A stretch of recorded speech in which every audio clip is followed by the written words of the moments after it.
Bienvenue chez Les Transformateurs, un podcast créé et produit par l'hôpital. Professionnels de santé, entrepreneurs, designers, auteurs, nos invités ont des profils divers, mais la volonté commune d'impulser des dynamiques innovantes au sein de notre système de santé. Écoutez-les parler de leurs projets inspirants et partez à la rencontre du système de santé de demain au travers de leur voix.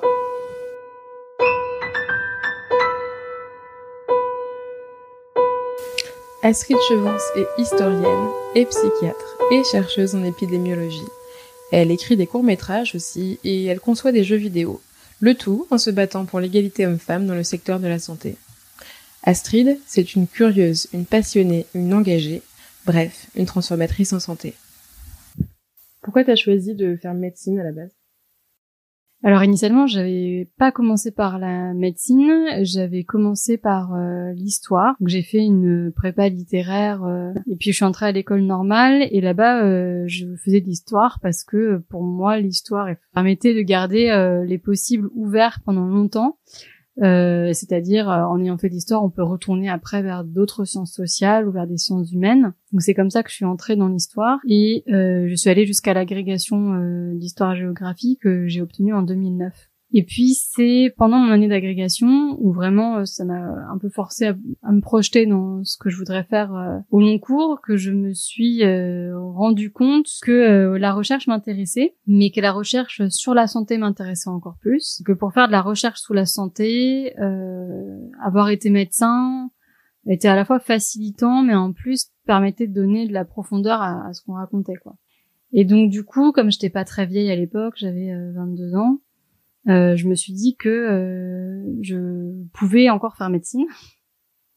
Et donc, il existait à l'époque une passerelle qui permettait d'entrer directement en 3e année de médecine. Puis entrée en médecine à ce moment-là, avec l'idée de faire de la psychiatrie. La psychiatrie, c'est quelque chose qui m'intéressait depuis le lycée, en fait. Continuer à s'interroger sur la psyché humaine et surtout comment on pouvait la soigner. Donc c'est à ce moment-là, en fait, alors que j'étais en agrégation d'histoire, que cette interrogation sur la psyché humaine a ressurgi. Donc je voulais faire de la recherche sur la santé mentale, initialement de l'histoire de la santé mentale, mais que du coup je me suis dit que j'allais faire des sciences sociales sur la santé mentale, et que là, en essayant de trouver des terrains, je me suis rendu compte qu'en effet, si j'étais médecin et si j'avais aussi une connaissance de ce qu'était un trouble psychique et une fréquentation, je pourrais probablement dire des choses plus riches, plus pertinentes, plus ancrées dans le terrain, peut-être même plus utiles. Et donc du coup, je suis entrée en médecine pour faire la psychiatrie. Ouais, en fait, t'es rentrée en médecine pour nourrir ta recherche. C'est une motivation assez originale de faire médecine. Oui, en fait, parce que je suis convaincue que il y a soigner les gens qui nous entourent là maintenant tout de suite, et puis il y a aussi soigner les gens dans l'avenir, et c'est aussi comme ça que je conçois la recherche, c'est-à-dire en termes d'impact. Si on prend un recul un peu plus important, un recul à la fois spatial et temporel, il me semble qu'en faisant de la recherche appliquée, c'est ce que je fais, la recherche appliquée, on peut avoir un impact dans les soins et donc sur la santé des personnes à moyen et long terme, et pas seulement là maintenant tout de suite dans la relation soignante qu'on a, que je dévalorise pas du tout, c'est pas du tout ça l'idée. Cette envie quand on a 20 ans d'avoir de l'impact. Et alors aujourd'hui, est-ce que tu arrives à visualiser ce que tu peux apporter justement en termes de recherche, qu'est-ce que tu as envie de faire évoluer, qu'est-ce que tu as pu déjà commencer à faire un petit peu bouger?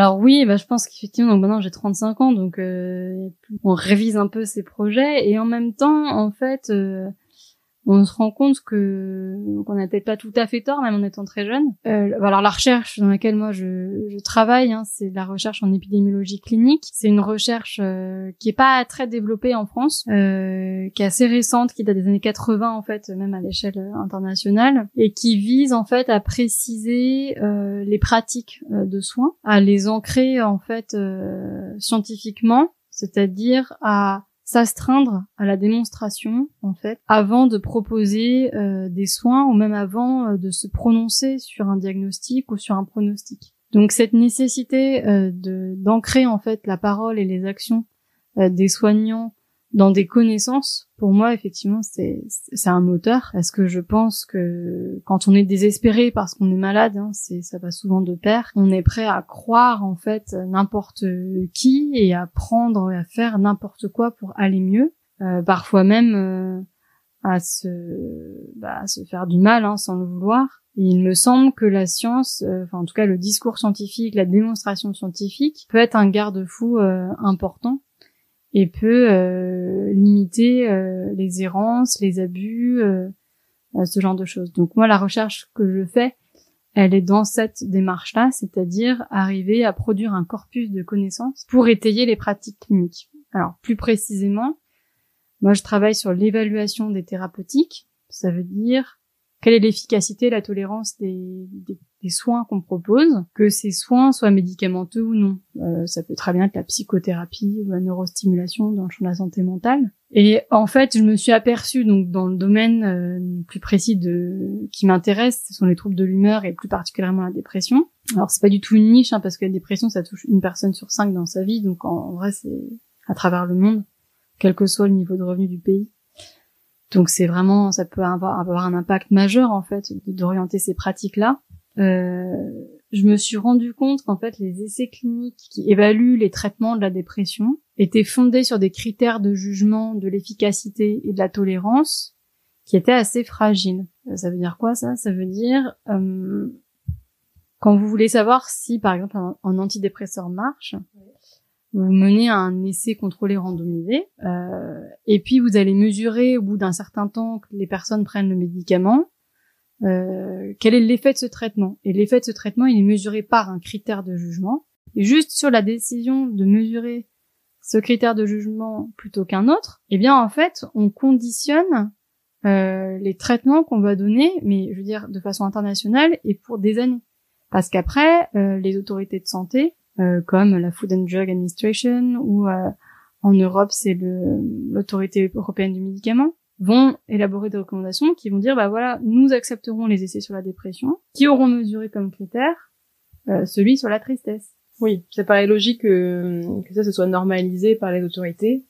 Par contre, c'est vrai que ça paraît absurde que les premiers concernés, que les patients n'aient pas participé à cette décision. N'aient pas participé à cette décision, et puis aussi, il faut se demander si un seul critère de jugement pour mesurer une maladie, ça suffit en fait. Donc il faut même, à mon avis, pas seulement repenser, évidemment, la participation des personnes, donc ça c'était les premiers travaux qui portent là-dessus, et il faut les continuer. Mais maintenant, je m'oriente aussi vers, au nom de quoi on peut résumer une pathologie entière vécue par des millions de gens sur Terre à un seul critère de jugement, et donc barrer l'accès à des nouveaux traitements ou prescrire des traitements qui en fait sont pas utiles pour certaines personnes.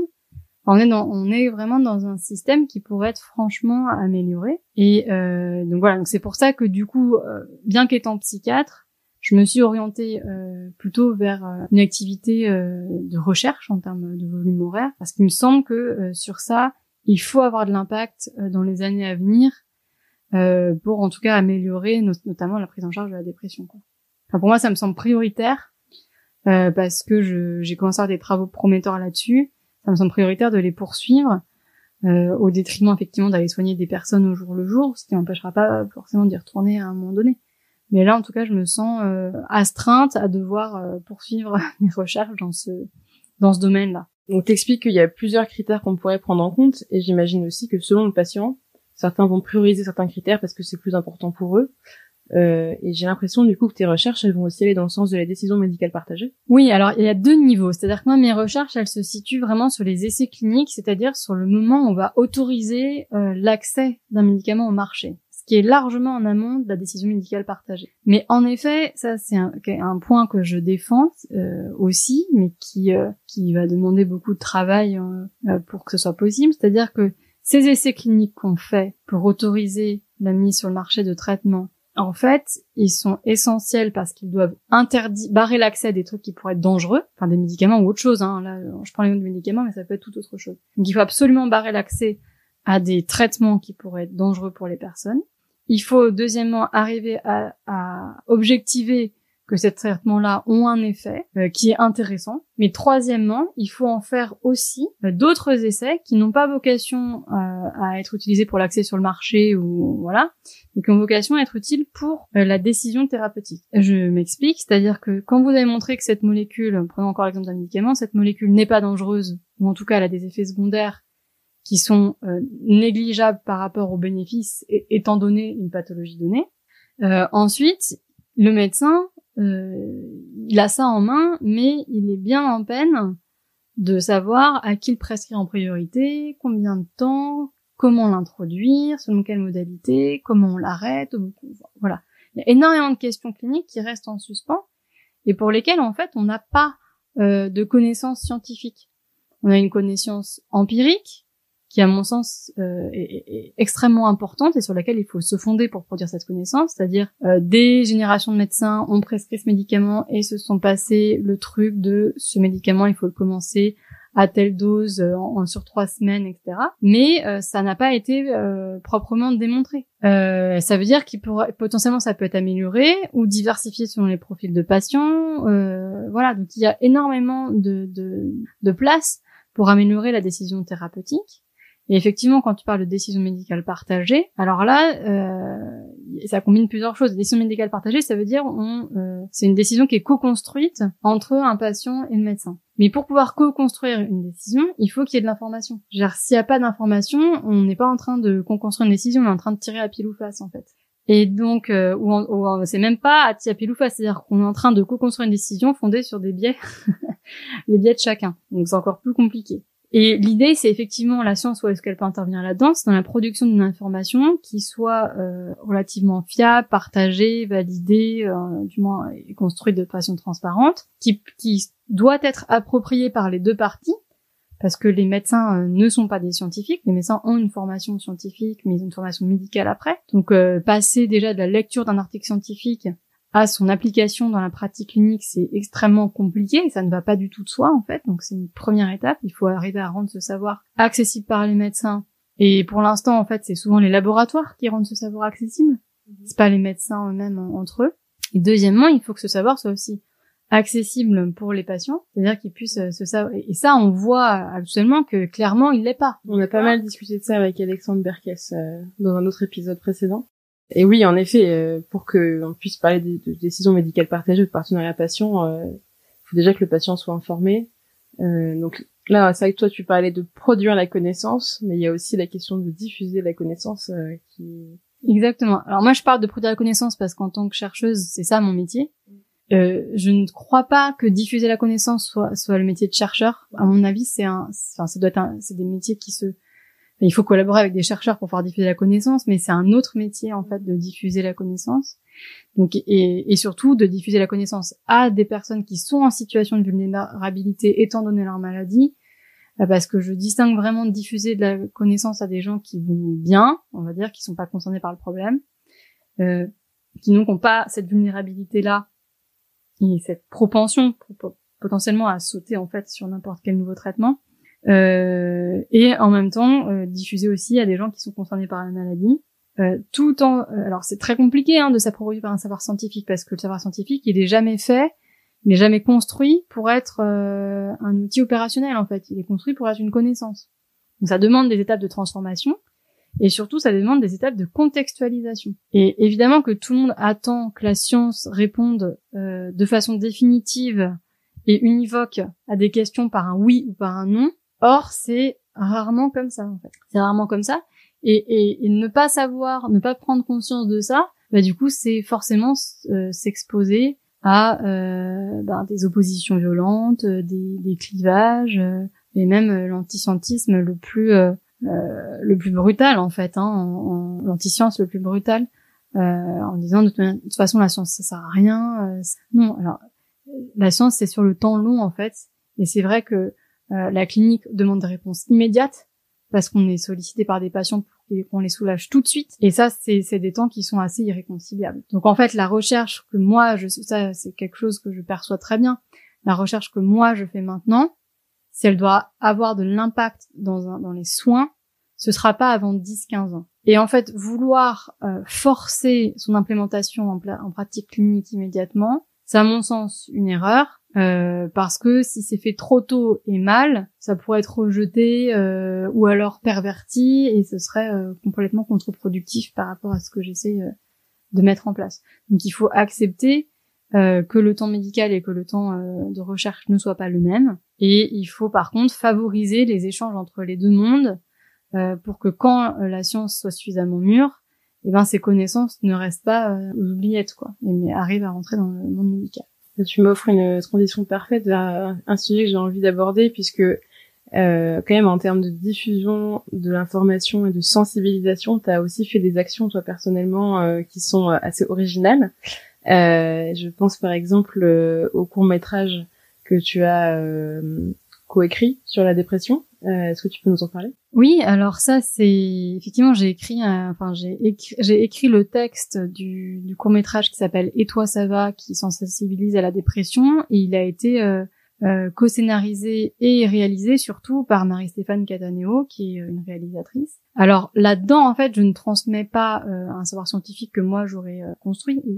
Je transmets les connaissances médicales de sémiologie, c'est-à-dire quels sont les signes de la dépression et comment on fait pour opérer une dépression chez soi ou chez un proche, tout en misant en fait à partir du vécu des personnes qui ont traversé une dépression, parce que j'en ai vu beaucoup en tant que psychiatre, mais aussi interviewé beaucoup en tant que scientifique, mettre en avant ce que c'est que ce vécu-là pour susciter de l'empathie pour une maladie qui génère plutôt du rejet en fait, parce que autour des troubles psychiques d'une façon générale, il y a de la stigmatisation, mais aussi de la marginalisation, parce qu'il y a une incompréhension fondamentale de ce qu'est un trouble psychique, à mon avis dû au fait que nous sommes dans une ambiance culturelle où l'individu est avant tout une conscience lucide et donc responsable. Et donc le comportement, les émotions, les pensées sont directement placées sous la volonté. Et donc toute personne qui dévie par comportement, émotion ou pensée est une personne déviante au sens social du terme. Et elle le fait exprès, elle veut gêner les autres, elle prend trop de place. Donc les intentions qui sont prêtées aux personnes qui ont un trouble psychique, en fait, génèrent ce stigma. Or, par définition, parce que justement c'est une maladie et parce que c'est un trouble, il n'y a pas d'intention derrière le comportement, l'émotion ou la pensée. Et même l'individu les subit tout autant, voire même plus en fait, puisqu'il est aux premières loges. Quelqu'un qui a un TOC ne peut pas faire autrement que réaliser ses obsessions. Quelqu'un qui a une dépression ne peut pas faire autrement que parler lentement, parce qu'il a un ralentissement psychomoteur, avoir des idées suicidaires ou penser qu'il n'y a aucun avenir. Et enfin, quelqu'un qui a une schizophrénie qu'on appelle paranoïde ne peut pas faire autrement que d'écouter ses hallucinations. Alors après, ce qu'on peut faire, évidemment, c'est expliquer aux personnes les hallucinations qu'elles ont ou la tristesse qu'elles ressentent. C'est quelque chose qui n'est pas ancré dans une réalité extérieure, fait partie de leur réalité psychique, et qu'elle n'est pas partagée par les autres, qu'elle n'est même pas partageable en fait. Et expliquer aussi aux proches, à l'entourage, et donc du coup à travers ce court-métrage aussi à la population générale, que il n'y a pas d'intentionnalité en fait derrière ces symptômes. Ce sont des symptômes. Quelqu'un qui a une jambe cassée ne peut pas faire autrement que dire qu'il a mal et d'avoir son os cassé. Il faut après l'aider à réparer, et quand parfois tout n'est pas réparable, il faut aider à rétablir suffisamment pour que la personne puisse continuer à vivre du mieux qu'elle l'entend en fait. Donc c'est à ce moment-là que c'est important effectivement d'être dans des processus de partage et de co-construction dans le soin. Parce que tout n'est pas réparable, et l'accompagnement à ce moment-là, le rôle du médecin, c'est plutôt d'accompagner en fait que de vraiment soigner au sens la cure quoi. En tout cas, moi, ce que j'avais vraiment apprécié avec ce court-métrage, c'est qu'il est hyper concret en fait. On accompagne le protagoniste dans sa journée, on entend ses pensées et on comprend ce qu'il ressent.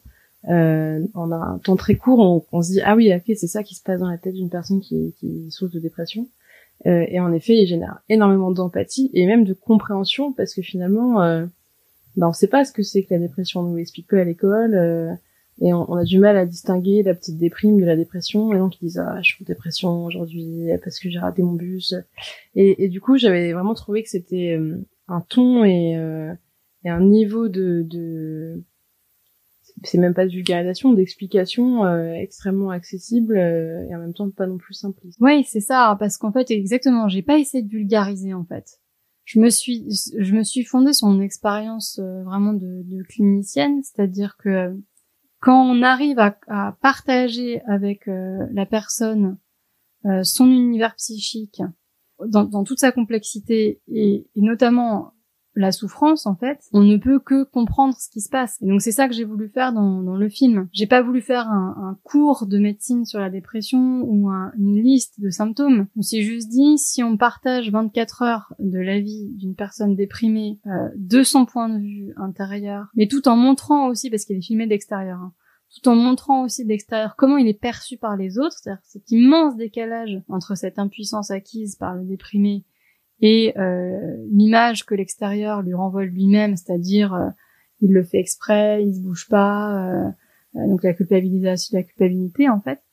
Le public ne peut que éprouver de l'empathie pour cette personne et faire du coup plus attention à soi-même et aux autres pour arriver à se dire voilà, quand quelqu'un va pas bien, ne parle pas, se replie sur lui-même, ne mange plus trop, se demander en fait si ce serait pas une dépression. C'est pas forcément ça, mais évoquer la possibilité d'un trouble psychique en fait chez une personne qui change un peu de caractère ou de comportement qu'on a du mal à reconnaître, parce que si on le reconnaît, alors on peut l'orienter vers les soins et on peut vraiment au sens strict lui sauver la vie, quoi. Oui, parce que c'est ça aussi qui est intéressant, c'est que ça donne des pistes sur repérer autour de soi les personnes qui pourraient souffrir de dépression, et puis sur comment aussi réagir, quelle attitude adopter, quels sont les mots à dire ou à ne pas dire pour accompagner ses proches. Ouais, exactement, parce qu'en fait, ce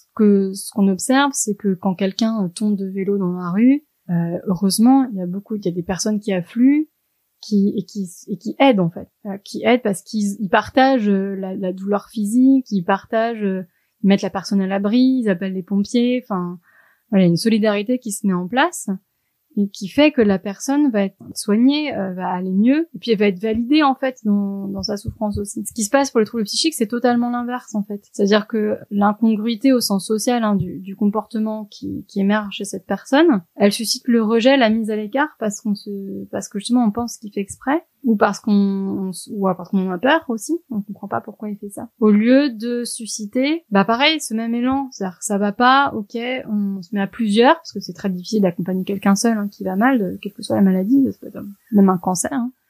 Donc on se met à plusieurs et on oriente cette personne vers des soins, ou en tout cas vers des lieux de ressources professionnelles pour qu'elle aille mieux. Et on la valide aussi en fait dans sa soin. Alors, ce qui est particulier dans le cas des troubles psychiques, mais ça se retrouve aussi dans certains troubles neurologiques, cela étant, c'est la nosognosie, c'est-à-dire l'absence de conscience des troubles. Donc je dis ça arrive en neurologie parce qu'un AVC qui touche certaines aires du cerveau donne une anosognosie totale, c'est-à-dire que la personne par exemple est paralysée mais elle ne s'en rend pas compte. Et dans les troubles psychiques, ça arrive souvent en fait que la personne soit très malade, très invalidée au sens très invalidée par des symptômes. Je parle pas au sens biologique, je parle au sens vraiment de Canguilhem, c'est-à-dire l'impact dans la vie sociale, la vie professionnelle, la vie affective, l'impact dans la vie. Donc qu'elle soit très invalidée, qu'elle ait conscience de cette invalidité, mais qu'elle ne l'attribue pas à un trouble. Voilà. Et donc ça, effectivement, c'est ce qui rend la tâche pour l'entourage et pour les soignants plus compliquée, et ce qui grève le pronostic de la personne, ce qu'on appelle l'insight psychiatrique, c'est-à-dire que si l'insight est mauvais, c'est clair que le pronostic de la personne, il n'est pas le même que quand l'insight est bon, et que du coup la personne peut devenir actrice de ces... Voilà. Donc c'est pour ça qu'il y a aussi toute une façon de travailler l'insight avec les personnes qui en souffrent. Et du fait de cette absence d'insight, quand c'est couplé à des comportements, des émotions ou des discours qui peuvent être vraiment très déviant au sens écart par rapport à ce qui est attendu dans une société donnée à un moment donné, et là le rejet il est massif en fait. Le rejet est massif et donc le rejet s'incarne socialement et économiquement Pas des personnes qui sont marginalisées au banc de la société, qui perdent leur famille, qui perdent leur logement, qui perdent leur travail, qui se retrouvent SDF. Et nous, en psychiatrie publique, on soigne beaucoup de personnes qui ont été très marginalisées du fait de leurs troubles. En fait. Et notre rôle, c'est d'essayer sur des phases précoces de la maladie, soit de stopper complètement, soit de freiner cette marginalisation autant qu'on peut. Je voudrais revenir sur ta double casquette parce qu'en fait aujourd'hui t'es vraiment à la fois médecin dans le soin et puis chercheuse dans finalement l'avenir du soin. Comment est-ce que tu arrives à jongler? Tout à l'heure tu disais que les deux échelles de temps étaient inconciliables et pourtant toi dans ton quotidien tu arrives à concilier les deux métiers. Donc comment tu arrives à jongler et puis surtout à quoi ça ressemble une journée dans la vie d'Astrid Chevance quoi? Alors, il y a plusieurs choses, en effet, qui sont très importantes, et je pense que ma génération, et surtout celle d'après, va avoir changé. En fait, auparavant, effectivement, on pouvait être médecin et chercheur. Et mon sentiment, vu que l'exigence dans le soin a vraiment augmenté sur ces 30 dernières années, et que l'exigence de la recherche a vraiment augmenté sur ces 20 dernières années aussi, il me semble très difficile de concilier au long cours et au quotidien les deux activités. Alors comment moi je m'organise? Jusqu'ici, en fait, ce que je fais, c'est que je fais par séquence. C'est-à-dire quand j'ai fait ma thèse de sciences, j'ai fait que ma thèse de sciences. Je ne voyais plus de patients, je ne soignais plus. Donc j'avais mon bagage d'interne auparavant, donc j'avais un peu toutes les réflexions qui avaient surgi pendant que je soignais les gens, où je me disais ce sont des questions de recherche en fait, on peut les transformer en questions de recherche et faire progresser la connaissance par ce biais-là. Et actuellement en fait, je suis un médecin à temps complet depuis 1 an. Donc mes journées consistent à soigner des personnes à l'hôpital, à les recevoir, à les accompagner entre 9h et 18h, 18h30. Donc quand je suis à l'hôpital, je ne fais pas de recherche. C'est vraiment 2 activités différentes. 2 habitudes différents même, je dirais, voire même 2 cerveaux différents. Donc ça, c'est quelque chose sur lequel il faut switcher parce qu'effectivement, ces temps sont irréconciliables, les mécaniques de réflexion ne sont pas les mêmes, les relations avec les collègues, c'est vraiment des mondes sociaux différents, le monde de la recherche et le monde de la médecine. Donc c'est vraiment, je dirais qu'il y a 2 personnalités et je pense que si mes collègues chercheurs me voyaient être médecin, ils pourraient être surpris et vice versa. Voilà. Donc, pour l'instant, le moyen que j'ai trouvé d'arriver à faire les 2, c'est justement de faire les 2, mais en séquentiel, en fait. Et donc, sur les années qui vont venir, je vais continuer cette séquentialité. Alors, pas à l'échelle d'une année, mais plutôt à l'échelle de mois ou de journées dans ma semaine. En fait, c'est des choses qui restent à inventer pour trouver un équilibre. Le risque étant effectivement que si on fait beaucoup de recherches, on sorte un peu du soin et on soit un peu moins bon clinicien. Parce qu'en fait, un bon clinicien, c'est celui qu'on fait tous les jours. C'est-à-dire que moi, si je devais me faire opérer d'un canal carpien, je veux être opéré par le mec qui fait que du canal carpien toute la journée. Parce que je sais qu'en fait, il maîtrise son geste. Je veux pas être opéré par le type qui a certes publié dans le meilleur journal de la Terre, mais qui fait une opération par mois. Enfin, en fait, dit comme ça paraît évident, mais en réalité, c'est pas forcément, ça reflète pas forcément la hiérarchie hospitalière. Et à l'inverse, quand je veux, pour faire de la science de qualité, en fait, ça demande un investissement. Alors là, c'est même pas seulement 10 heures par jour, c'est 24 heures sur 24. Parce qu'en fait, je trouve qu'en recherche, on est tout le temps, quand on est passionné par ce qu'on fait, comme on est en train de créer, je parle de la vraie recherche, pas, pour moi, de l'analyse de données, c'est pas de la recherche, c'est de l'analyse. La recherche, c'est s'étonner d'un problème, savoir le formuler, et ensuite inventer un dispositif de démonstration. Et quand on est dans cette démarche-là, en fait, c'est une démarche qui capte toutes les ressources.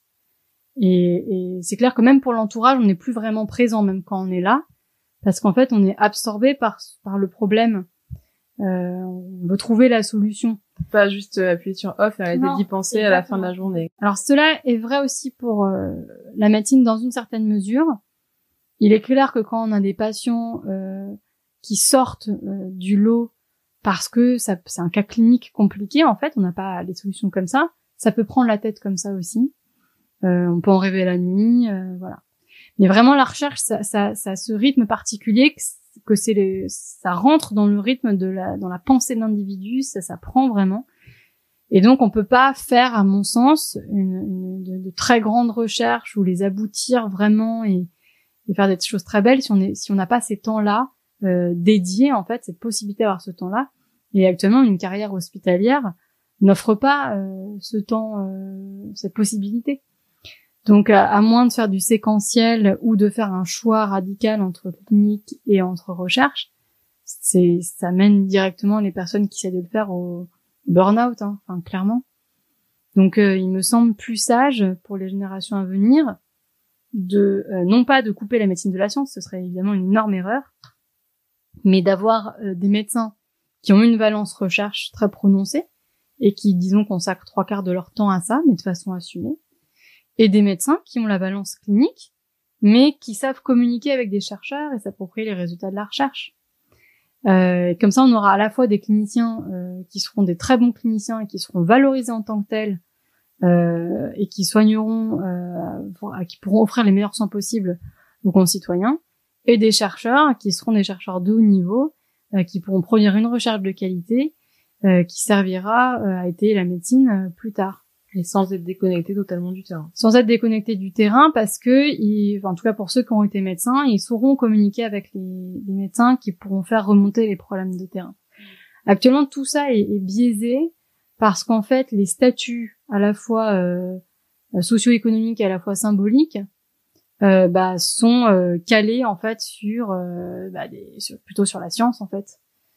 Et donc, ce qui est très valorisé à l'hôpital, c'est d'avoir publié des papiers, c'est de faire partie d'un laboratoire, alors que en réalité, ce que demandent les gens, c'est d'être soignés, quoi. C'est pas d'avoir quelqu'un qui a publié.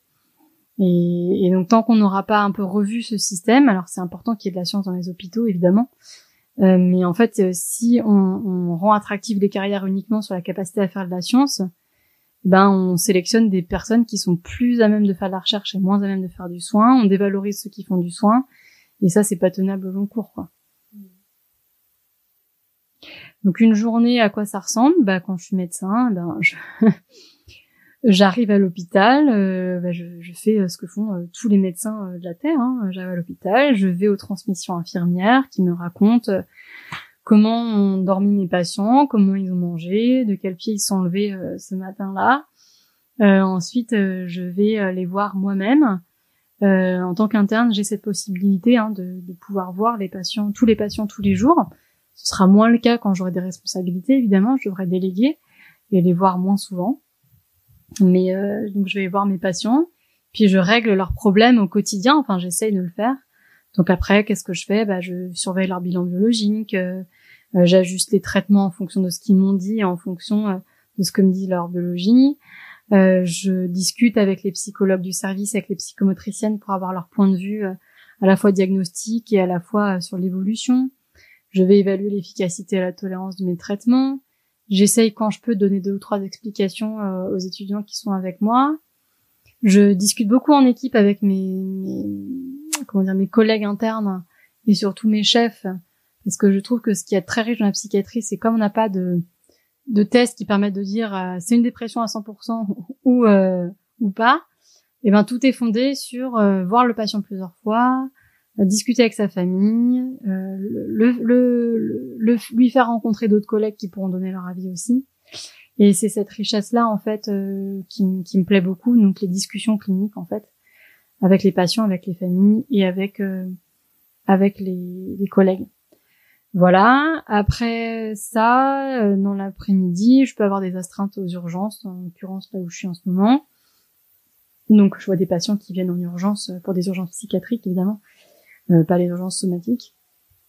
Et puis, je rencontre des familles, puis j'appelle les collègues aussi en ville, pour avoir leur avis, puisqu'ils connaissent le patient souvent depuis plus longtemps que nous. Et je discute aussi beaucoup avec l'assistante sociale pour élaborer un projet en général de réhabilitation psychosociale au long cours. Donc réinsérer la personne dans un logement, dans un travail. Voilà. Et puis c'est vrai que ça c'est pour ça aussi que j'ai choisi la psychiatrie, c'est parce que vraiment on accompagne la personne dans sa vie. Donc, par exemple, aller accompagner une personne dans son nouveau foyer de vie, c'est des choses que j'aime bien faire aussi. Enfin, sortir de l'hôpital pour accompagner la personne dans des démarches à l'extérieur, je trouve que c'est toujours riche. C'est les visites à domicile, par exemple, pour rencontrer les personnes chez elles, les aider à aménager leur quotidien. Voilà un peu la journée de ce que c'est qu'un psychiatre hospitalier, enfin un interne en psychiatrie à l'hôpital. Et puis du côté de la recherche, alors à l'époque où il n'y avait pas le Covid, j'allais tous les jours dans mon laboratoire. C'est un laboratoire, c'est pas forcément un endroit où il y a des paillasses blanches et des pipettes, parce que moi c'est pas du tout de la biologie que je fais. Par contre, c'est un endroit où sont rassemblées des personnes qui réfléchissent sur une thématique commune et où du coup chaque personne est une ressource pour l'autre. Donc dans ce laboratoire, il y a des chercheurs, mais il y a d'autres étudiants, il y a des doctorants, des masterants, il y a des ingénieurs de recherche, il y a des attachés de recherche clinique, il y a des secrétaires, il y a plein de personnel. Et en fait, c'est comme une mise à disposition de ressources humaines pour arriver à faire avancer une question. Donc moi, ce que j'aime bien, alors c'est d'abord un exercice solitaire, c'est-à-dire c'est beaucoup d'heures passées seul devant son écran d'ordinateur, déjà à lire ce qui se fait ailleurs, à lire les dernières données de la science, parce que il y a un volume de publication qui est tel aussi de nos jours que pour être à jour dans son propre domaine, c'est une course-poursuite effrénée. Il y a évidemment toutes les démarches de recherche de financement qui sont là et qui sont importantes. Parce que pour faire une bonne recherche, c'est difficile de le faire sans moyens. Il y a toute la phase de rédaction du protocole de recherche, c'est-à-dire de mise en place d'outils de réflexion. Donc ça, c'est évidemment c'est de l'écriture, mais c'est aussi aller demander à un tel qui est spécialiste de telle question pour voir comment on pourrait améliorer cette phase-là de notre recherche. Taper dans le bureau d'à côté où il y a le prof de biostatistiques pour lui demander si c'est vraiment ça la dernière technique ou est-ce qu'il n'a pas quelque chose à proposer. Voir les collaborations qu'on pourrait faire en France ou à l'international sur certains points. Donc il y a un grand travail de discussion en fait avec d'autres personnes pour affûter en fait sa méthodologie.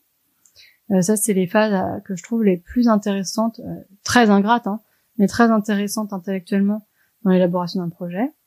Et puis après il y a la phase de mise en œuvre évidemment des projets. Donc là c'est du recueil de données. Donc moi je peux faire des entretiens qualitatifs avec des personnes, donc soit les rencontrer directement, les interviewer avec un micro, avec l'entretien qualitatif c'est très protocolisé, soit maintenant évidemment par Zoom, par téléphone. Avec la crise, notre exercice a pas mal changé. Donc ça c'est pour mon travail personnel de recherche. Après j'encadre des étudiants, donc des masterants jusqu'ici, donc je leur ai construit un petit sujet. Et je les accompagne en fait dans l'apprentissage de comment on se pose des questions, comment on élabore une méthode, comment on recueille des données de façon scientifique, comment on les analyse, comment on les interprète, comment on en parle, comment on présente. Et dernier point, après il y a la vie de labo, donc il y a effectivement des staffs dans lesquels chacun va tour à tour présenter l'avancée de son projet. C'est un peu comme des milestones. Il reçoit les commentaires, les critiques les uns des autres. Voilà, donc ça c'est un travail. Quand on rentre chez soi, en fait, on a cette espèce d'énorme asymétrie où le cerveau est rincé et pourtant physiquement on est encore en forme. Tu m'as dit que tu allais reprendre la recherche au mois de novembre. C'est quoi tes prochains projets? Sur quoi tu vas travailler? Alors effectivement, là je rentre dans un clinica de santé publique, c'est-à-dire c'est un contrat de 3 ans. Pour laquelle j'ai reçu un financement INSERM Bettencourt. Donc vraiment je remercie d'avoir été sélectionnée par cette institution. L'idée, alors c'est déjà de poursuivre ce que j'avais commencé dans mon travail de thèse, donc ce travail sur les critères de jugement dans la dépression. Ça, c'est un projet qui a été financé par la Fondation pour la recherche médicale et j'ai reçu un financement pour poursuivre du coup par la Fondation des Treilles et par la Fondation par le prix L'Oréal UNESCO. Donc ça, je vais continuer ce travail-là. Je vais ensuite m'engager dans 2 projets nouveaux. Le premier, c'est un projet comment on appelle ça ? Un projet d'infrastructure de recherche. C'est pas un projet de recherche en tant que tel, un projet de création d'une infrastructure de recherche qui est la création de Compare Dépression, donc d'une cohorte de personnes qui ont vécu ou qui vivent avec une dépression. Et c'est une cohorte que je souhaite être participative. Donc il faut qu'on invente ce que peut être une e-cohorte participative, encore plus que ce qui peut exister déjà. C'est quoi déjà une cohorte pour les gens qui nous écoutent? Une cohorte, c'est un certain nombre de personnes, en général un grand nombre de personnes, qui ont une même maladie et qu'on suit sur plusieurs années pour voir comment évolue cette maladie en fonction de paramètres différents qui peuvent être avoir un travail ou pas, prendre tel ou tel médicament, habiter à tel ou tel endroit. Donc pour tirer des conclusions et un savoir de tout ça, il faut avoir un grand nombre d'individus. Et je souhaiterais que cette cohorte soit participative pour que justement les personnes ne soient pas seulement passives, en fait si elles le souhaitent, c'est-à-dire donner des données sur elles, enfin donner des renseignements sur elles, qu'elles puissent aussi être force de proposition et qu'ils puissent avoir un côté donnant dans la cohorte. Alors, ça se trouve, je vais pas du tout y arriver, je vais me planter. Enfin, c'est comme tout projet, on peut pas savoir avant de le commencer. Mais voilà, c'est quelque chose pour lequel je voudrais m'investir. Et pour ça, j'ai reçu un financement de la Fondation Sisley sur 3 ans aussi. Et le deuxième projet, donc, est celui qui est financé par le poste INSERM Bettencourt. C'est un projet autour de la douleur psychique. Et ça rejoint une des questions du début de ce podcast, qui était la question de l'outil de mesure. Donc, dans une de mes recherches sur qu'est-ce qui est important quand on vit une dépression, il y avait la question de la douleur psychique. Et en fait, c'est un domaine qui est assez marginal dans la recherche en général en santé mentale. On a fait une revue systématique avec une de mes étudiantes il y a 1 an. Donc, c'est Camille Charvet qui a trouvé, entre guillemets, seulement 121 papiers, alors que c'est une dimension transnosographique, c'est-à-dire que ça touche toutes les maladies, la souffrance psychique. Il y a seulement 121 papiers sur ce sujet, ce qui est très peu, et qui étudie uniquement en fait la relation au suicide. Alors c'est extrêmement important, mais à mon sens, ça n'épuise pas tout ce qu'il y a à dire sur la douleur psychique. Et ce qu'on voudrait faire, c'est construire un outil correctement développé, dont on soit sûr de la validité de contenu, un outil de mesure de la douleur subjective. Voilà. La douleur psychique subjective, c'est-à-dire que quand une personne est douloureuse psychiquement, elle puisse être mesurée et donc comparée à plusieurs moments, comparée aussi à d'autres personnes. L'idée étant derrière d'inventer des traitements et donc de mesurer leur efficacité. Voilà, c'est ça le projet à long terme. Évidemment, il n'y aura pas que des outils de mesure subjective, il faut aussi développer des outils de mesure objective de la douleur. Alors ça, c'est tout un grand débat qui n'est pas encore réglé pour la douleur physique, mais qu'on doit aussi poser d'emblée dans la douleur psychique, en fait. Est-ce qu'il y aurait des marqueurs biologiques, soit dans le sang, soit dans le cerveau, soit ailleurs, en fait. J'ai pas de préjugés sur ce que peut être ce marqueur biologique, c'est pas mon domaine, qui indiquerait, je sais pas, une intensité de douleur, permettrait de faire le pronostic de sa durée, permettrait de faire le pronostic de la réponse de cette douleur à certains traitements. Enfin voilà, donc en fait l'objectif de ce projet à très long terme, c'est de mieux prendre en charge la douleur psychique en clinique. Et les objectifs à court terme, ça passe par le développement d'un outil de mesure de cette douleur subjective. Pourquoi ce sujet m'intéresse? Parce que je me suis... alors que pour tout le monde, la souffrance psychique, c'est une évidence. On en parle très peu, en fait. Et surtout, on n'a pas mené encore cette révolution qui a été faite pour la douleur physique. C'est-à-dire que la douleur physique, maintenant que vous cassez une jambe, ça va de soi qu'il faut prendre un Doliprane. Ça va de soi qu'il faut soulager cette douleur physique. Et que c'est aussi important de la soulager que de soigner sa cause. Or, dans les troubles psychiques, on n'est pas là. On est sur, vous souffrez à cause d'une dépression, on va soigner votre dépression. Alors pour l'instant, les traitements qu'on a pour la dépression, ils soignent la dépression, mais enfin l'amélioration, on la voit pas avant 6 à 8 semaines. La personne, elle est moins douloureuse, a priori, au bout de 6 à 8 semaines. Ça veut dire qu'il lui reste 6 à 8 semaines à attendre alors qu'elle a demandé de l'aide pour se sentir mieux, ce qui est extrêmement long. Et on pourrait très bien imaginer de donner en fait des antidouleurs psychiques immédiatement. Alors c'est parce que en fait c'est des souffrances qui sont insondables, c'est des souffrances qui poussent au suicide tout simplement. Donc des degrés de souffrance comme ça quand elles sont physiques Les personnes qui ont des douleurs physiques aussi intenses, c'est-à-dire qui conduisent au suicide, on les soulage immédiatement. Et je vois pas quel serait l'obstacle éthique, épistémologique ou médical pour dire qu'il faudrait pas soulager des douleurs psychiques aussi intenses immédiatement, en fait. Sauf à considérer des réticences culturelles. À se dire qu'une souffrance psychique, en fait, encore se présupposer qu'on peut la maîtriser par la volonté. Ou alors, encore pire, ce qu'on entend, c'est que la souffrance faisant partie de l'expérience humaine, la soigner reviendrait à renier notre condition humaine. Je veux dire, ce débat-là, on l'a quand même dépassé pour la douleur physique, je pense qu'il faut aussi le dépasser pour la douleur ça me fait un peu penser à tous les débats qu'il y a eu plus récemment sur l'endométriose, où on te dit avoir mal pour un que c'est normal, alors que l'endométriose, pour le coup, c'est une douleur très très forte qui n'est absolument pas normale. Alors, juste si je peux revenir juste avant sur ça. En fait, ce qui est important, c'est exactement ça, c'est-à-dire que l'idée n'est pas d'éradiquer la souffrance psychique à l'échelle de l'humanité. L'idée est tout à fait de reconnaître que la vie quotidienne est faite d'étapes de souffrance. Je sais pas, je me cogne contre une porte. Bon bah, je vais pas prendre un morphinique pour ça. Je passe mon chemin, la douleur cède en une demi-heure, c'est fini. La souffrance psychique, c'est pareil. Notre quotidien est truffé de petites douleurs psychiques, soit dû à une contrariété, à une insulte de la part de quelqu'un, voilà, et de plus grosses douleurs psychiques qui sont aussi normales. Je veux dire un deuil, tout ce qui est perte en fait. Oui, ça génère une souffrance psychique qui est importante. Et je ne me prononce pas sur le fait qu'il faille la traiter ou pas. A priori, non.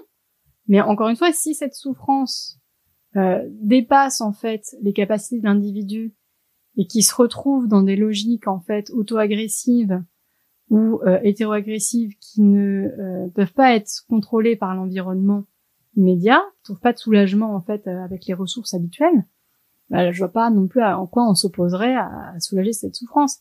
En réalité, c'est ce qu'on fait déjà, mais on le fait mal. On le fait avec des anxiolytiques, essentiellement.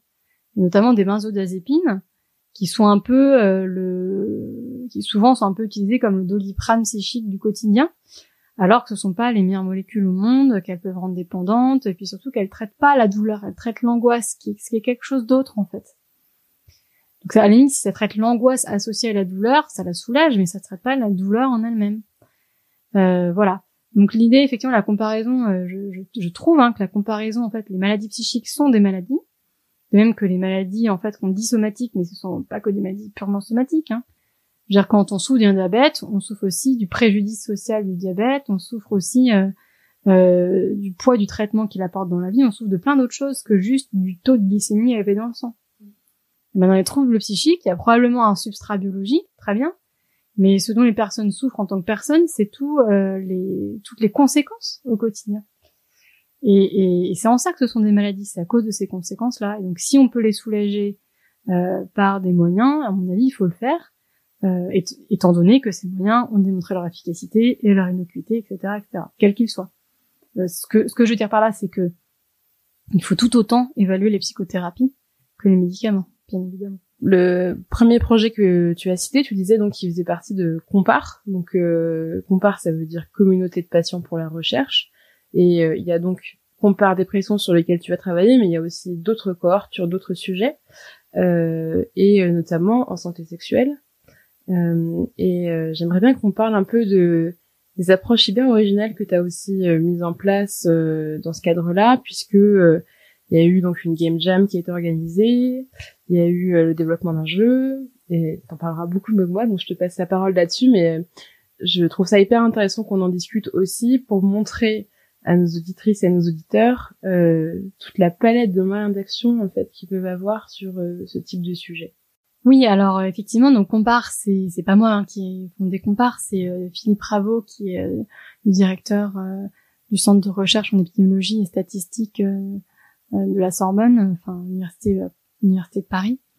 Donc il a fondé cette cohorte, cette communauté de patients pour la recherche depuis 2017, on va dire que ça a été franchement lancé 2016-2017, et il y a Compare Endométriose qui s'est énormément développé parce que effectivement ça a rencontré, je veux dire historiquement, un mouvement de femmes atteintes d'endométriose qui se sont élevées pour dire ça fait des années qu'on souffre en silence et qu'il n'y a pas de recherche, qu'on ne propose pas de traitement, qu'il se passe rien, et donc il faut agir. Combien de personnes comme ça pour donner une idée? Alors, dans Compare Endométriose, il y a à peu près 10 000 personnes, et dans Compare tout court, il y en a 50 000 déjà. Donc, dans Compare Endométriose, il y a, voilà, c'est une cohorte qui est particulièrement dynamique. Et dans le Compare global, il y a aussi Compare lombalgie, Compare diabète, Compare hypertension. Enfin voilà, chaque pathologie chronique est représentée. Et donc les responsables de Compare avaient organisé une game jam, c'est-à-dire ça se passe sur 3 jours et on développe un prototype de jeu vidéo en 3 jours avec différents corps de métier, donc évidemment des gens des jeux vidéo. Et puis là, c'est une game jam dite participative, puisqu'il y avait aussi donc des médecins, des chercheurs et puis des patients, des personnes concernées par les troubles. Et donc, on avait fait plusieurs équipes. Alors moi, vraiment, je participais comme concurrente. Hein. J'étais pas du tout dans l'organisation de cette game jam. Et je suis tombée sur une femme vraiment extraordinaire qui s'appelle Camille Garroche, qui est illustratrice pour enfants dans la vie, qui a souffert d'une endométriose carabinée, avec vraiment de lourdes interventions, et qui a donné de son temps pour participer à cette game jam, et qui est venue avec une idée originale qui était de dire je veux faire un jeu vidéo sur l'endométriose qui servirait de défouloir quand on va mal. Et en fait, elle m'a dit ça, et je me suis dit c'est une trop bonne idée. Mais en fait, ce qu'il faut qu'on fasse, c'est qu'il faut qu'on fasse un jeu sur les problèmes gynécologiques des femmes, donc pas que sur l'endométriose, et qui servent pas seulement à se défouler, mais qui servent à faire connaître ces troubles dans le grand public pour arriver à sensibiliser, donc comme un peu cette logique avec le film que j'avais écrit, à la fois sensibiliser, susciter l'empathie, apporter du contenu, mais autrement que sous la forme d'un cours ou d'une information en fait. Ce qui m'intéresse vraiment, la question du support, elle me plaît beaucoup. En fait, pourquoi ça me plaît? Parce que je pense que ça met un challenge dans la créativité, quoi. Donc là, le challenge, c'était faire un jeu vidéo. Vraiment, je connaissais rien en jeu vidéo, je n'avais jamais fait ni rien.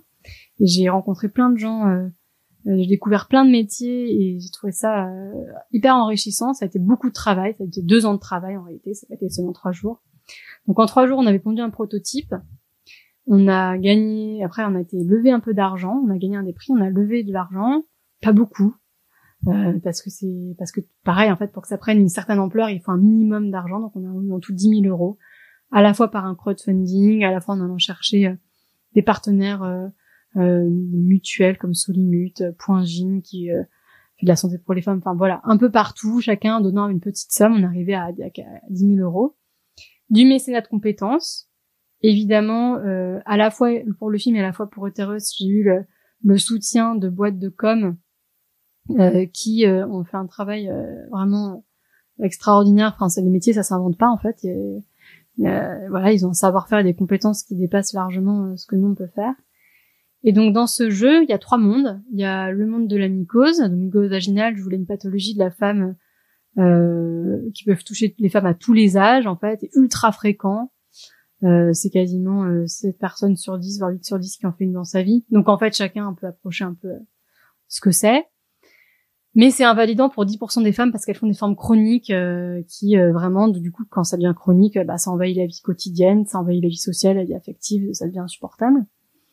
L'endométriose, ça c'était vraiment l'idée de Camille de départ, et évidemment, c'est une pathologie aussi fréquente et en ce moment qui trouve sa place, donc il faut soutenir.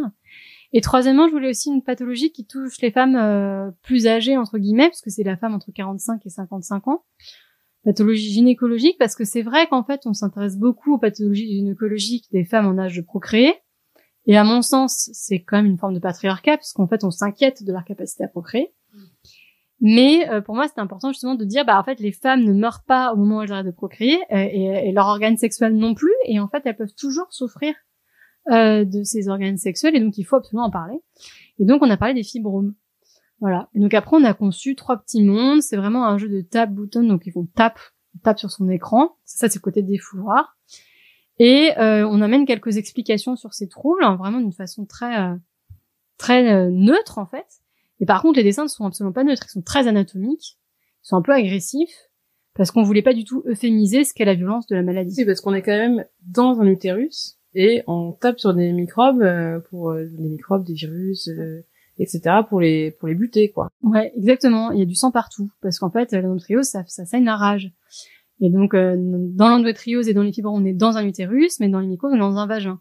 Donc on a des planches très anatomiques, on a des microbes qui sont vraiment stylisés avec des têtes de très très méchants, et on a une musique qui est agressive, qui est même insupportable. Et on renvoie en fait ce que c'est que la violence de vivre avec un trouble. Et je pense que c'est important en fait de pas être dans quelque chose de féminisé, de pas avoir peur de pas être sexy, enfin de déconstruire vraiment tout ce qui est attaché à ces organes féminins et qui en fait nous empêche de pouvoir s'occuper de santé sexuelle à proprement parler, autre que la santé procréative, quoi. Donc ce jeu-là, il s'appelle Utter Us, U-T-E-R plus loin US, et il est pas encore sorti, je pense. Il sort en octobre 2020 à l'occasion de la fête de la science. Il sort très bientôt. Et moi j'ai eu le droit de tester la démo il y a quelques temps et je recommande. C'est vrai que ça défoule et ça change aussi du Candy Crush qui a finalement pas beaucoup de sens et pas beaucoup d'intérêt autre que de passer le temps. Là il y a aussi derrière un apprentissage et une compréhension de plusieurs pathologies qui sont importantes, quoi. En tout cas ouais, bravo pour ce jeu qui casse les codes et moi régulièrement j'ai une copine, elle est médecin, elle a créé un jeu vidéo et ça parle de maladies gynéco et les gens ouvrent des grands yeux et en fait je pense que c'est aussi montrer que oui notamment les femmes on a de l'audace, on a des idées différentes et on a des moyens de les appliquer et globalement je pense qu'on a toutes les deux ça en commun aussi, de s'interroger sur la place des femmes dans la science, dans la recherche, dans la médecine, dans les décisions, dans l'influence. Et du coup, j'aimerais qu'on aborde cette question-là pour finir le podcast. Oui, alors c'est vrai que en fait, quelque part, c'est triste qu'on doive se la poser cette question. En fait, j'aurais voulu ne pas me la poser, mais j'ai été contrainte dans des moments de violence misogyne extrême, en fait, d'affronter la question et d'aller chercher des ressources, en fait, pour me défendre, pour me protéger. Et puis pour ne pas renoncer en fait à ce qui me motivait. Alors je dis pas que ça m'a pas abîmé quand même au passage et que j'ai pas une certaine une certaine tristesse en fait en abordant ces questions. J'ai du mal à être dans un militantisme qui soit tout à fait optimiste et réjoui, parce qu'en réalité ça se fonde sur des injustices énormes et puis des violences en fait qui sont invivables.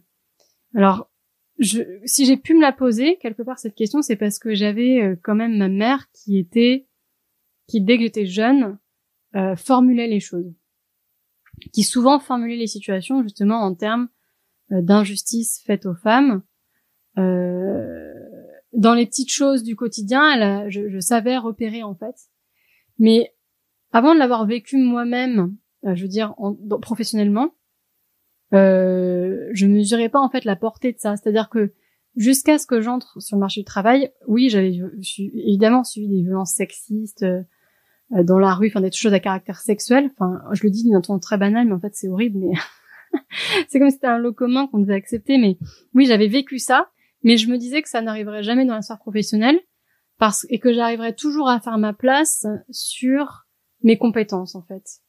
Et que c'est ça qu'on verrait d'abord, mes idées, mon enthousiasme, mon envie de bien faire, enfin, c'est ça qui verrait et que en fait ça pourrait gagner tout, annuler tout et qu'il n'y aurait pas d'obstacle.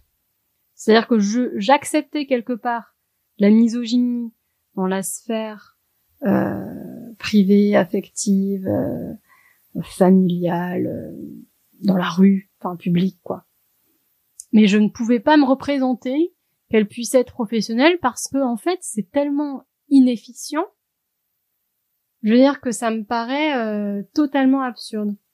Je veux dire que dans un foyer il puisse avoir une efficience à ce que l'un domine l'autre et qu'il y ait des enjeux comme ça relationnels pour que l'un soit plus au service de l'autre. Enfin, ça je peux tout à fait le comprendre et le matérialiser et en fait rentrer dans ça. Mais dans le travail où en fait tout le monde, les collègues en fait travaillent pour la même cause, d'un but commun. L'idée c'est quand même qu'on y arrive. Et à ce moment-là, pourquoi mettre des bâtons dans les roues d'une collègue sous couvert qu'elle est une femme? Et je trouve ça vraiment d'une tristesse infinie. D'autant plus dans le milieu dans lequel j'évolue, où quand même on est censé avoir des outils de réflexivité. Voilà, on a tous bac+15, bac+18. Enfin, je veux dire, à un moment donné, on a tous les moyens intellectuels de se défendre de ça. Enfin, je veux dire, c'est quand même dingue. Un psychiatre, quoi.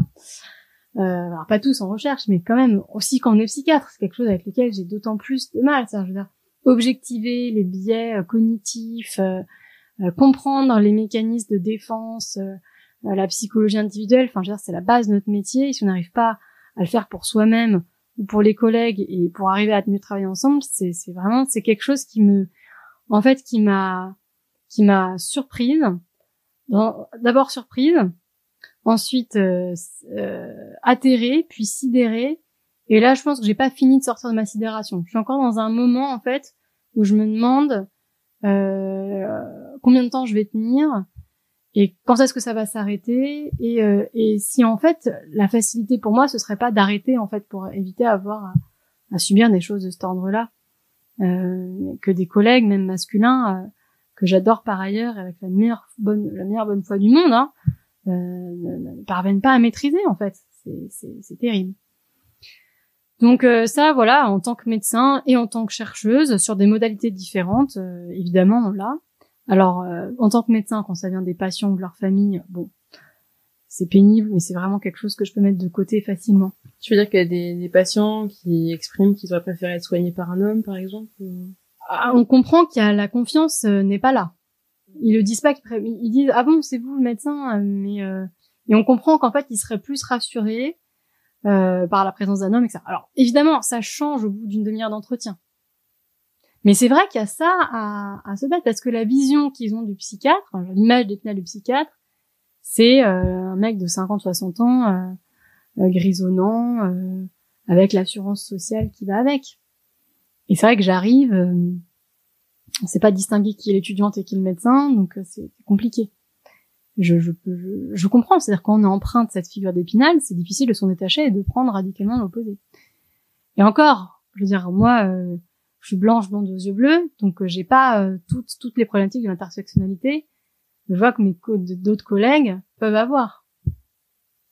Alors cela étant, je pense que j'ai un collègue qui n'est pas blond aux yeux bleus, mais qui n'est pas une femme. On est à peu près au même niveau dans la compétition pour la crédibilité. donc voilà. Bref. Donc ça, encore une fois, quand ça vient des médecins et des familles, en général, c'est pas un problème. J'arrive à passer facilement par-dessus. Je leur en veux pas. Et même mes collègues hommes peuvent m'aider. C'est-à-dire, ils peuvent très bien dire, ma collègue est tout aussi compétente que moi. En fait, ils arrivent à l'objectiver très bien. Ils arrivent très bien à voir en quoi c'est dysfonctionnel et ça rentre en ordre. Par contre, quand c'est de la part de supérieurs hiérarchiques, là, évidemment, c'est juste terrible. Et de collègues de mon âge, ça, non. Alors, en tout cas, en médecine, non. Je dirais pas. Parce qu'en fait, on est quand même en grande majorité des femmes, maintenant, internes. Donc, il y a plus cette question-là. Supérieur hiérarchique, ça reste encore présent, surtout sur les générations supérieures. Voilà. Et dans la recherche, la recherche, étant donné, en fait, qu'il y a une concurrence immense, j'ai envie de dire que parfois, certains pensent qu'on peut faire feu de tout bois et n'hésitent pas à utiliser la carte de la misogynie pour arriver à déstabiliser, en fait. Enfin, je veux dire, il y a des fois où c'est fait consciemment et je le vois très bien, et il y a des fois où c'est pas fait consciemment, c'est involontaire. Mais en tout cas, moi, ça me blesse et j'aimerais ne pas être blessée par ça, mais parce que dans des moments où moi, j'ai l'impression d'être un pur cerveau, en fait, on me renvoie à mon corps, on me renvoie à mon genre, on me renvoie à ma situation familiale, alors que ce sont des choses que j'oublie totalement, mais vraiment totalement, quand je travaille. J'oublie mon apparence, j'oublie ma position sociale, j'oublie tout ça. Je fais juste fonctionner mon esprit, quoi. Alors peut-être que c'est un problème qui vient de moi et qu'il faudra que j'arrive à me soigner et que j'arrive à garder un ancrage dans la réalité physique et matérielle quand je travaille, mais le fait est que quand on crée, on peut pas, on doit s'abstraire de ça. Et donc en fait, voilà, j'ai des rappels brutals à l'ordre qui sont blessants, qui sont pénibles, et quand je vois que c'est fait pour me nuire, pour me freiner dans ce que j'entreprends, alors là, oui, vraiment, là, ça me met dans des états de colère, et puis rapidement de désespoir, parce qu'en fait, on est très impuissante, en vrai. En vrai, la majorité des positions sont tenues par des hommes, avec un certain horizon d'attente, et qui ont tendance à faire moins confiance dans les femmes. Mais de même, moi, j'ai du mal à faire confiance maintenant, hein. C'était pas le cas avant, hein. Maintenant, j'ai quand même plus de mal à faire confiance dans les hommes jusqu'au bout, en fait. Parce que je sais qu'à un moment donné, la question du genre, la question aussi sexuelle et la question physique du corps est en jeu. Donc à partir du moment où je sais que ça peut exister, je suis peut-être moins spontanée qu'avant. Ouais, clairement. Tu dis qu'on est très impuissante, mais tu essaies quand même d'agir. Comment est-ce qu'on peut réagir? Qu'est-ce qu'on peut faire sur ces sujets-là? Alors, c'est effectivement ça. À un moment, je me suis rendu compte que c'est pas un combat que je pouvais mener à mon échelle individuelle. Et qu'il fallait aussi que, de même que les hommes, en fait, ont des réseaux d'hommes, ils ont une sociabilité masculine professionnelle qui est très développée. Ils se prennent des verres ensemble, ils se font des réunions informelles dans leur bureau, ils ont des associations professionnelles majoritairement tenues par des hommes ou même des associations plus informelles de sociabilité masculine. Je me suis dit, il faut qu'on fasse pareil, en fait. Je veux dire, à aucun moment, on n'a pas le droit de faire ça, et on est bête même de ne pas l'avoir fait auparavant. Alors on est bête ou on pouvait pas le faire, parce que c'est vrai que quand la vie familiale nous prenait un temps fou, on pouvait pas sortir le soir de 5 à 7 ou même jusqu'à 23 heures dans ce type de sociabilité, et en même temps faire les devoirs, changer les couches, faire à manger. Alors maintenant qu'effectivement dans ma génération c'est plus équilibré, je peux légitimement demander du temps pour faire ça. Je dis pas que la culpabilité est facile à gérer, que c'est toujours facile à négocier, mais en tout cas ça peut. Et donc on a fondé cette association qui s'appelle Donner des ailes à la santé, qui est une association pour les soignantes. Pour l'instant, on l'a développée chez les femmes médecins, mais ça a vocation après à s'ouvrir, infirmières, soignantes, pourquoi pas, chacune pourra faire au sein de sa profession, parce que les problématiques sont quand même différentes en fonction des professions. On est toutes soignantes, mais les problématiques sont pas les mêmes, exactement. Et donc, dans cette association, on s'est regroupé à plusieurs femmes médecins de différents endroits de la France. On a été largement soutenus, en fait, par des industriels qui, elles, en fait, ont vu cette transformation et ont eu des moyens pour le faire dans leurs entreprises. Donc, on apprend beaucoup d'elles, en fait, sur la façon dont elles ont pu transformer leur environnement professionnel. On essaie d'importer, en fait, ce savoir-là, des grands groupes, à l'hôpital public. Et dans les cliniques privées aussi, d'ailleurs, parce qu'on n'est pas ouverte que pour l'hôpital public. Et donc, forte de ce savoir-là, de ces formations qu'on est en train de faire, et d'une étude qu'on a faite avec Ipsos pour justement un peu quantifier cette problématique du médecin hospitalier, on a développé une charte à destination des hôpitaux contre la discrimination et les violences sexuelles faites au personnel féminin.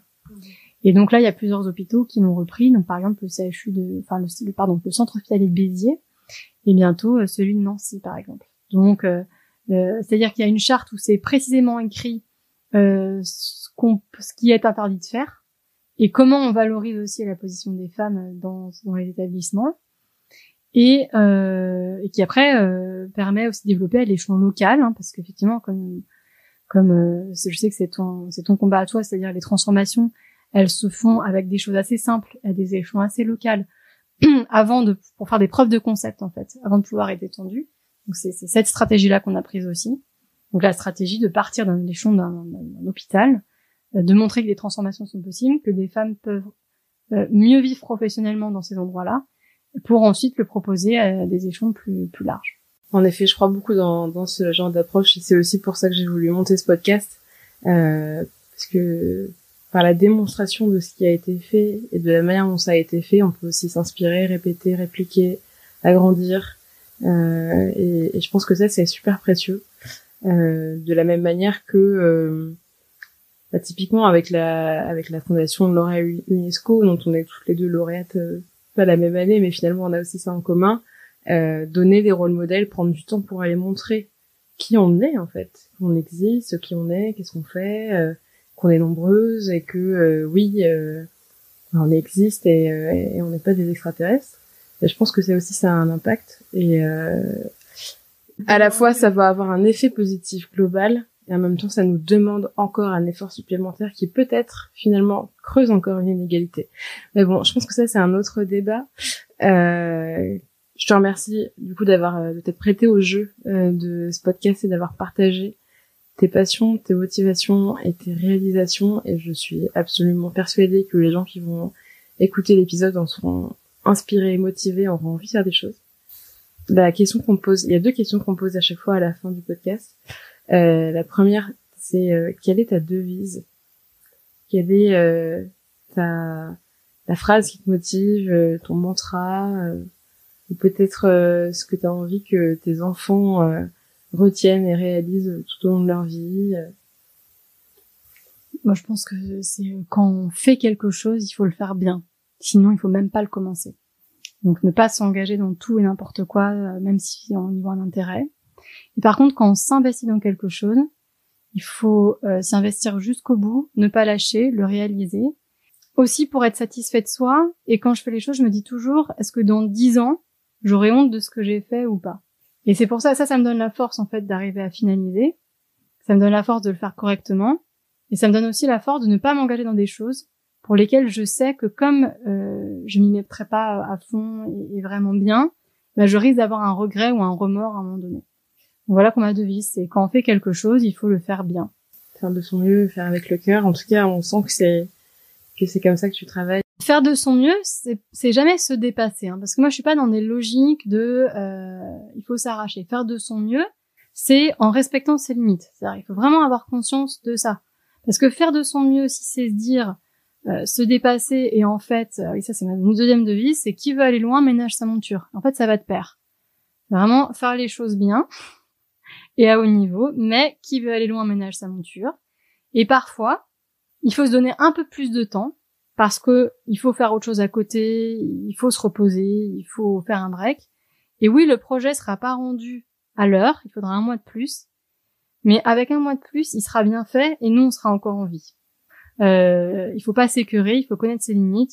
Eh bien, ça pourrait être le mot de la fin, mais j'ai une dernière question qui est qui, à ton avis, est la prochaine personne que je devrais interroger? Alors, s'il fallait inviter quelqu'un, moi, j'aimerais bien entendre Marion Plaz parler voilà de son parcours, d'elle-même, de ce qu'il apporte. Elle est chef de service à Sainte-Anne, du service hospitalo-universitaire. Donc elle est psychiatre. C'est quelqu'un qui m'a énormément appris en clinique et qui aussi m'a énormément appris en sciences en fait. Elle a toujours 10 000 idées et surtout, bien qu'elle ait 10 ans de plus que moi, elle est toujours préservée en fait dans sa motivation, dans sa dévotion quasiment, dans son aspiration à faire avancer les soins pour les patients. Et ça, c'est vrai que je trouve ça remarquable en fait. Bah écoute Astrid, merci beaucoup pour ces échanges qui étaient hyper riches. En fait, t'as un parcours tellement riche et varié que je savais qu'on aurait un peu trop de choses à se dire et que l'épisode allait être passionnant. C'est toujours un plaisir de discuter avec toi et je te remercie d'avoir partagé tout ça avec nos auditrices et nos auditeurs. Merci beaucoup Aude de m'avoir invitée. Et puis ta motivation nous anime toutes, donc préserve-toi aussi pour pouvoir continuer dans cette voie que tu traces. Oui, j'essaye. En tout cas, je note bien tes conseils. Allez, à bientôt. Merci beaucoup d'avoir écouté cet épisode. Peut-être qu'il a résonné avec vos convictions, qu'il vous a donné des ailes pour concrétiser vos idées. En tout cas, vous trouverez de nombreuses ressources pour vous accompagner sur notre site lowpital.care, lowpital.care. Et pour nous aider à faire connaître le podcast, parlez-en autour de vous, mettez-nous 5 étoiles et abonnez-vous sur les plateformes de votre choix. À bientôt pour le prochain épisode.